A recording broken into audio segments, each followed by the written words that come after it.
Assalamualaikum warahmatullahi wabarakatuh dan selamat sore Tribuners dimanapun Anda berada, berjumpa lagi bersama saya Sri Rahayu dalam program Tribun Corner. Dan seperti biasanya dalam program Tribun Corner kami selalu menyiapkan materi-materi isu yang menarik untuk diperbincangkan bersama narasumber yang sudah berkompeten di bidangnya tentunya. Dan pada sore hari ini saya sudah ditemani dengan Dokter Dian, dokter gigi ya, dokter ya, selaku pemilik dari klinik Dian Dental Care. Dan pada hari ini dok, kami ini bakal bincang-bincang soal pentingnya merawat gigi dan mulut selama bulan Ramadan. Nah, mungkin sebelumnya boleh kita kulik dulu nih soal dokter Diannya sendiri. Sudah berapa lama dok jadi dokter? Ya, kurang lebih 10 tahun ya. 10 tahun. Gimana tuh selama 10 tahun menjajah profesi yang menjadi dokter? Iya, banyak lah liku-likunya, terutama biasa keluhan-keluhan pasien ya.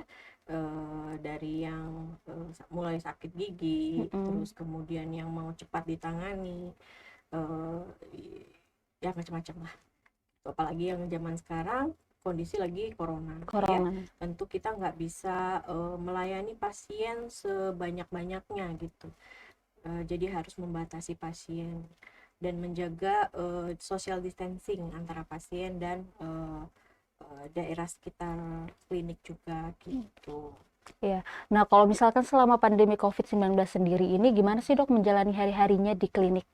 Iya, tentu pasti udah pada tahu ya, dokter serba full, pakaiannya serba full dari awal corona mungkin ya masih belum berani untuk praktek ya, karena kita harus apa namanya, benar-benar alat-alat yang dibutuhkan selama corona seperti alat-alat suction, aerosol itu kita harus punya yang seperti itu.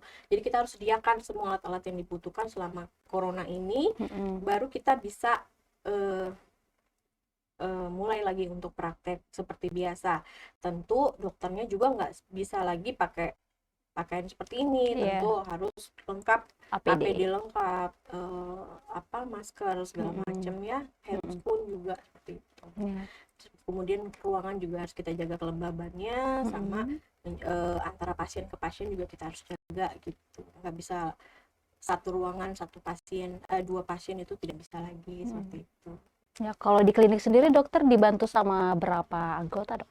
Untuk sekarang dokter ada 4 dokter ya, kemudian asisten ada 4 juga. Tentu jam prakteknya ditentukan sesuai jadwalnya dokternya masing-masing gitu. Ada yang pagi, ada yang sore.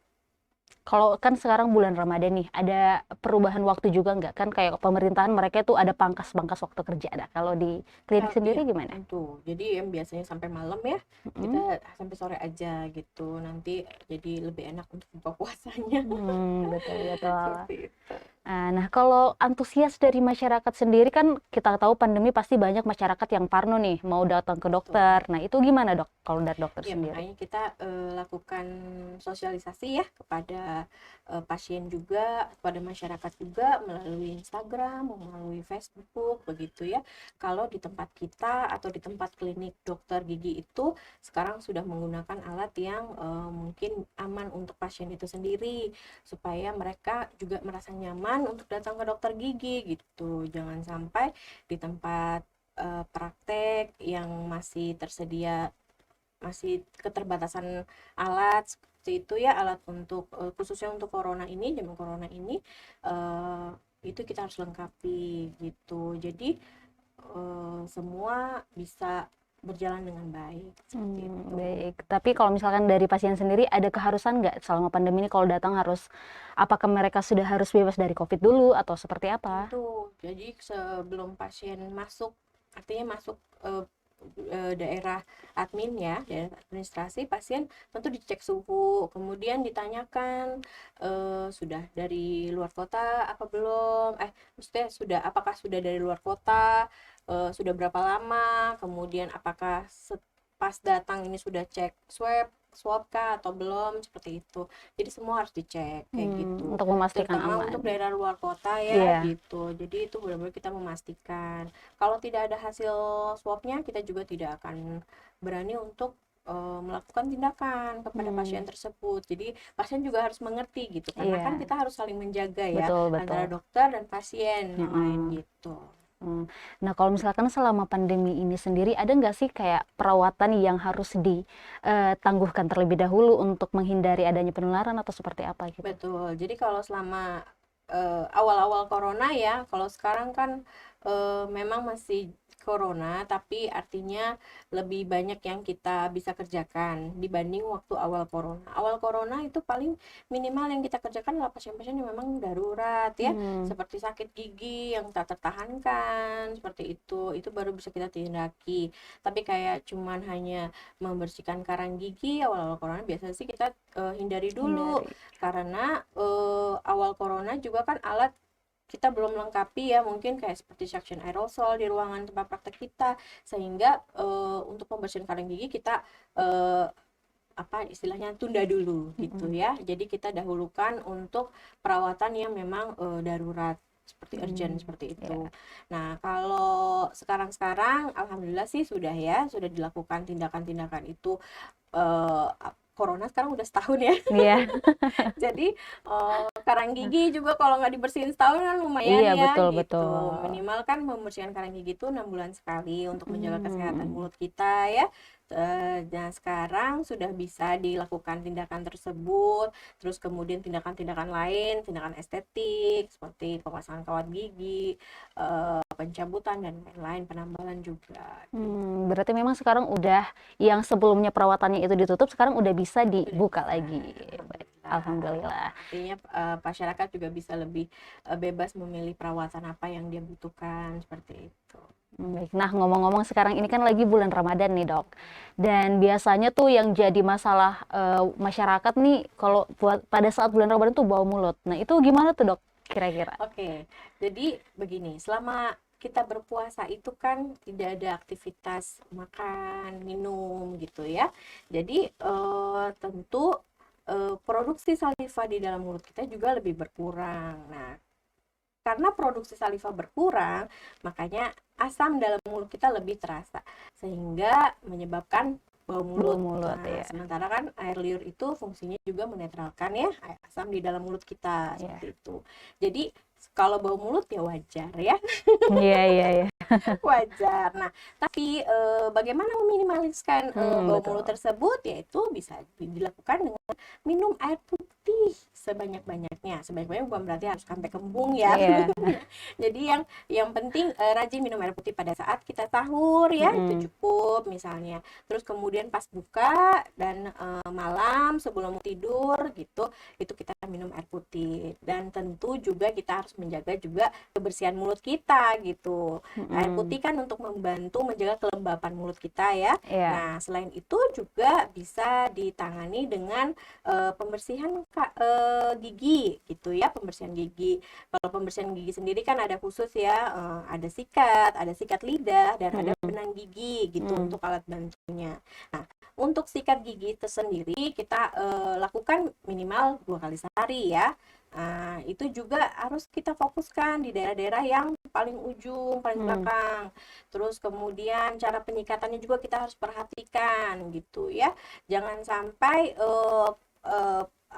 pada saat sahur atau pada saat buka puasa kita lupa sikat gigi gitu, atau sebelum tidur minimal kita sikat gigi juga gitu. Kemudian pembersihan lidah ya, karena lidah kita itu kan seperti karpet ya. Nah, kalau disapu karpet itu, kalau disapu pakai sapu lidi kan hanya membersihkan permukaannya saja, tapi Iya. tidak membersihkan di sela-selahnya, di pori-porinya. Nah, makanya kita bantu dengan alat penyikat lidah gitu.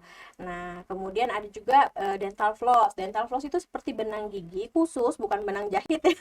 Iya, iya. Jadi benang khusus yang ditaruh di sela-sela gigi kita gitu kan, kita punya sela-sela gigi nih ya, Iya. kita bersihkan gitu, jangan sampai ada penumpukan sisa makanan di sekitar situ.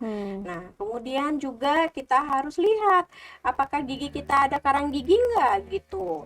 Karang gigi kan juga bisa menjadi faktor terjadinya bau mulut. Kemudian lubang ya. Kenapa bisa lubang itu menyebabkan bau mulut? Ya jelas, karena kan pertama di dalam lubang itu ada bakteri ya. Kemudian ditambah lagi kalau habis makan ada sisa makanan masuk di situ. Ya udah, jadilah bau asam yang berlebih karena ada pembusukan di dalam gigi tersebut.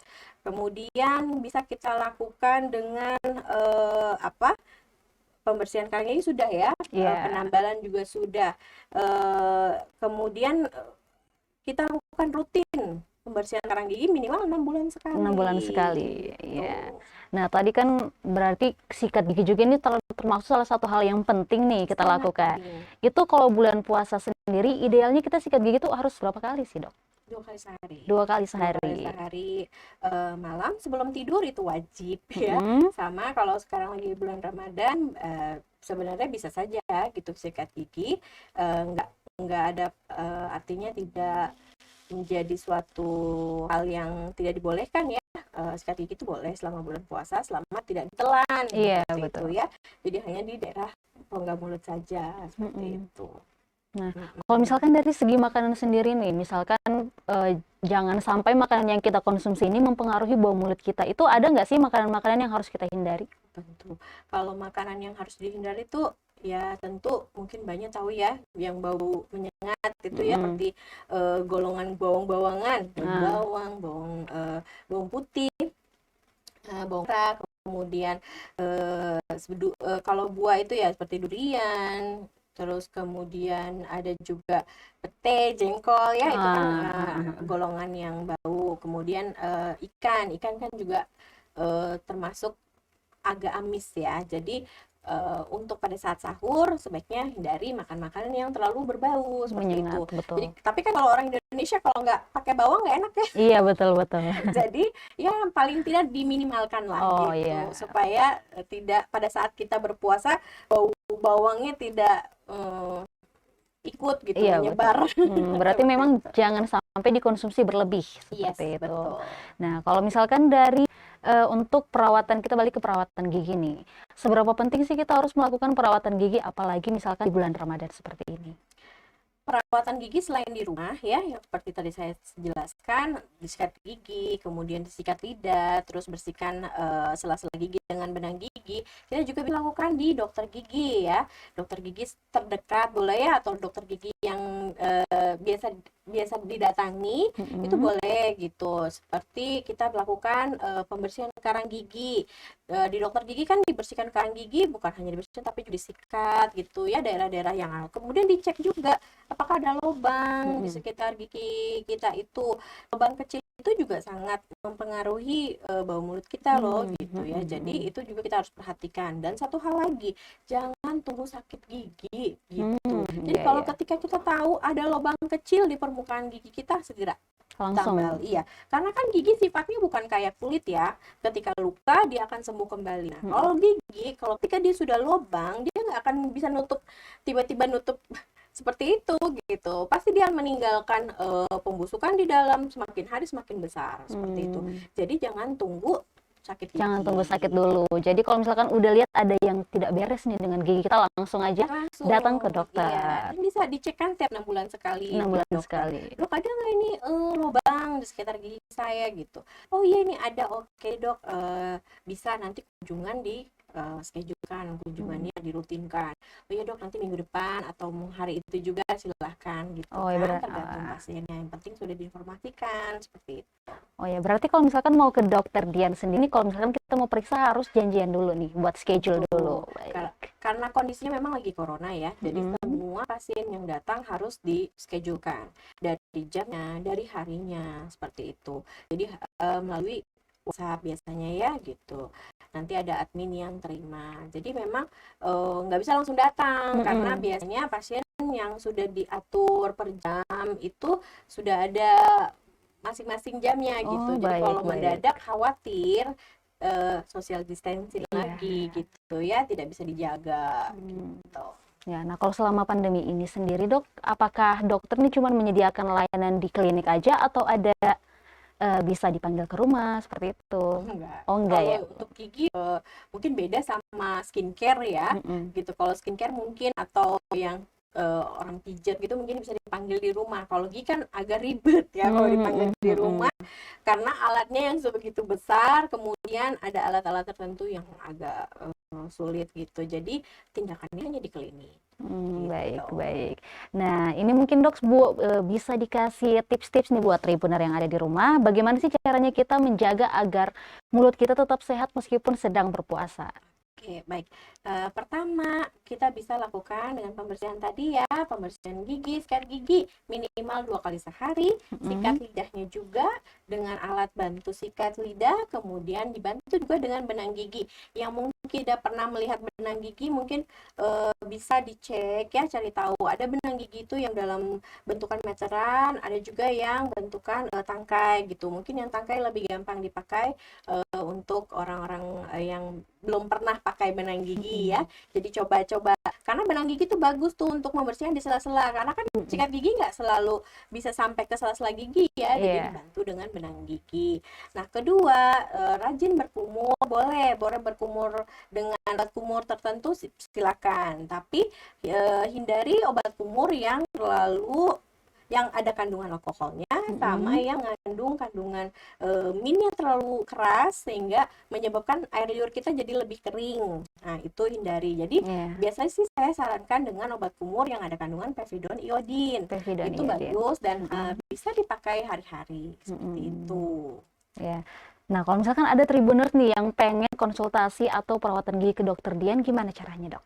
Boleh, kalau di Dian Dental Care ada adminnya tersendiri ya untuk menschedulekan pasien-pasien tertentu. Bisa dicek IG-nya di Dian Dental Care. Kemudian ada di Facebook juga Dian Dental Care gitu. Di situ ada nomor telepon yang bisa dihubungi untuk konsultasi. Baik. Gitu. Kalau ini untuk jam bukanya sendiri dari jam berapa sampai jam berapa, Dok? Kalau normalnya ya, bukan bulan puasa itu dari jam 10 sampai jam 9 malam. Jam 9 malam. Tapi karena lagi puasa begini, kita rubah jadwal dari jam 9 pagi sampai jam 6 sore. Jam 6 sore. Nah, baik. Nah, Tribuners, itulah dia tadi perbincangan kita bersama dengan Dokter Dian sebagai pemilik dari Dental Care. Dian Dental Care. Nah, jadi buat Tribuners yang masih bingung nih mau kemana kalau mau cek perawatan gigi, bisa langsung ke kliniknya Dokter Dian. Alamatnya di mana, Dok? Jalan Sao-Sao. Jalan Sao-Sao. Nah, oke. Mungkin itu aja perbincangan kita hari ini. Terima kasih banyak atas tipsnya yang... Tetap sehat ya. Amin. Terima kasih atas tipsnya yang luar biasa sekali dan sangat menginspirasi Tribuners kita di rumah. Nah, jadi sebelum saya tutup bener-bener nih, Dok. Jadi Tribun punya tagline nih. Jadi kalau saya bilang Tribun, kita bilang mata lokal menjangkau Indonesia. Mata lokal menjangkau Indonesia. Oke. Ya, kita mulai 1, 2, 3. Tribun, mata lokal menjangkau Indonesia. Terima kasih sudah nonton. Jangan lupa like, subscribe, dan share ya.